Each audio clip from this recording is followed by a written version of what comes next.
কিশোরগঞ্জের ভৈরব পৌর শহরের রেললাইন সংলগ্ন ডোবার পাশ থেকে অজ্ঞাতনামা এক যুবকের অর্ধগলিত মৃতদেহ উদ্ধার করা হয়েছে। তার পরনে ছিল কালো রঙের শার্ট, প্যান্ট ও হাফ হাতা গেঞ্জি। ভৈরব প্রতিনিধি জয়নাল আবেদিন রিটনের প্রতিবেদনে দেখুন বিস্তারিত। বৃহস্পতিবার সকালে স্থানীয়রা পুলিশকে খবর দিলে পুলিশ ঘটনাস্থলে পৌঁছে লাশটি উদ্ধার করে।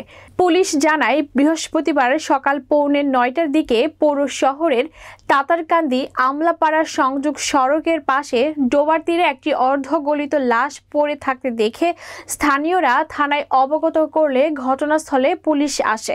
প্রাথমিকভাবে পুলিশ ও স্থানীয়দের ধারণা, লাশটি 3 থেকে 4 দিন আগের হতে পারে। কেউ তাকে হত্যা করে এখানে লাশ ফেলে রেখে গেছে। লাশের মাথার পেছনে আঘাতের চিহ্ন রয়েছে। লাশের প্রাথমিক সুরতহালে মৃত্যুর কারণ জানা যায়নি, তবে লাশের ময়নাতদন্তের পর আইনগত ব্যবস্থা নেওয়া হবে।